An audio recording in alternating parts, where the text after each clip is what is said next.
دل بدل سکتے ہیں، دل بدل سکتے ہیں، جذبات بدل سکتے ہیں،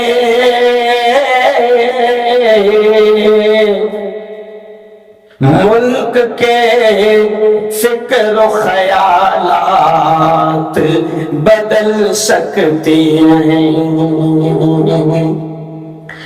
دور موجود کے دن رات بدل سکتے ہیں، دور موجود کے دن رات بدل سکتے ہیں،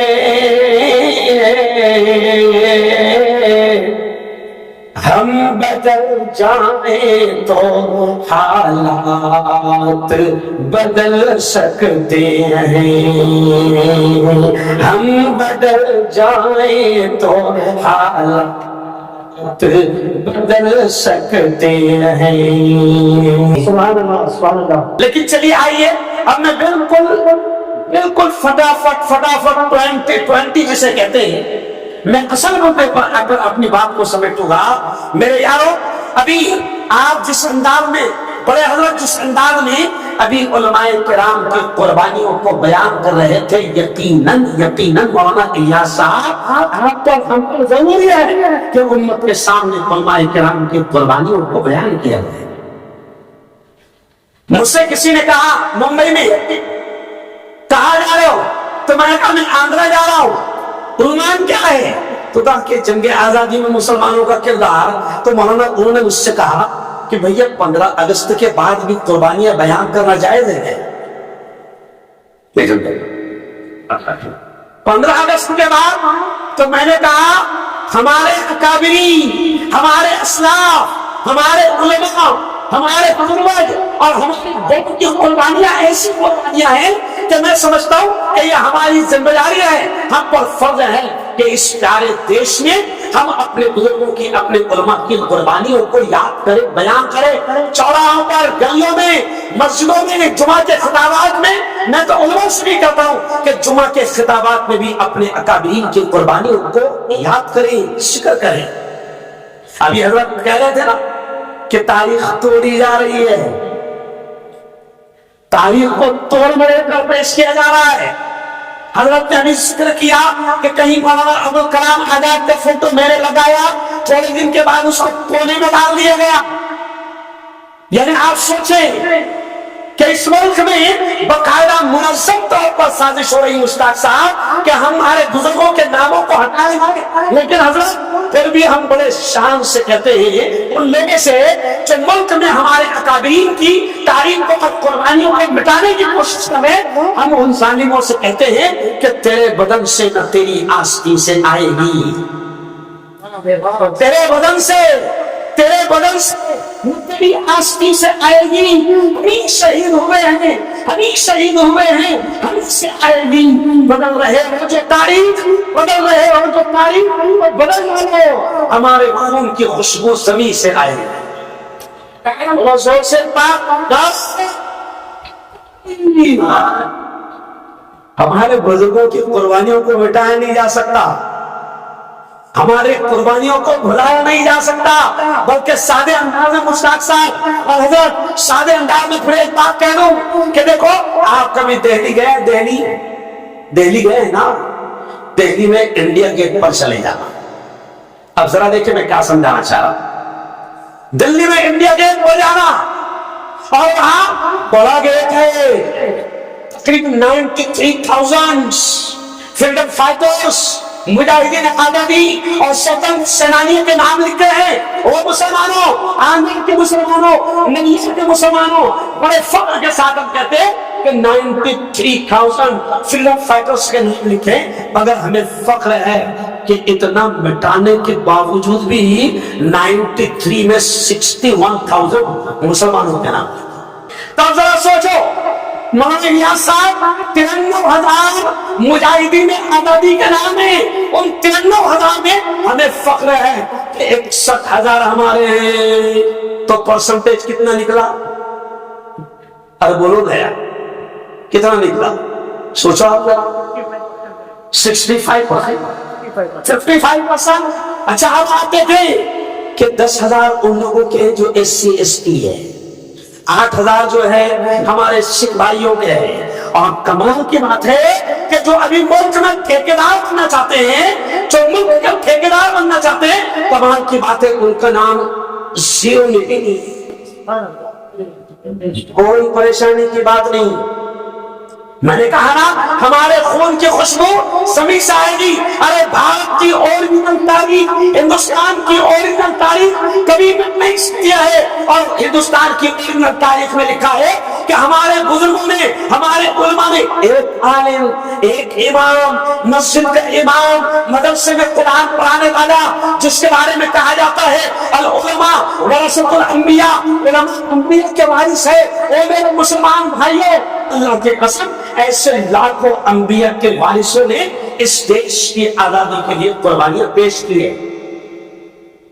تاریخ کیا کہتی ہے کہ دلی کے لال قلعے سے لے کر، یہ جملہ سننا، تاریخ یہ کہتی ہے کہ دلی کے لال قلعے سے لے کر کراچی اور لاہور کی سڑک کوئی درخت، کوئی پیڑ ایسا باقی نہیں تھا جہاں پر علماء کی لاشیں نہ لٹکی، اتنی قربانیاں دی ہیں۔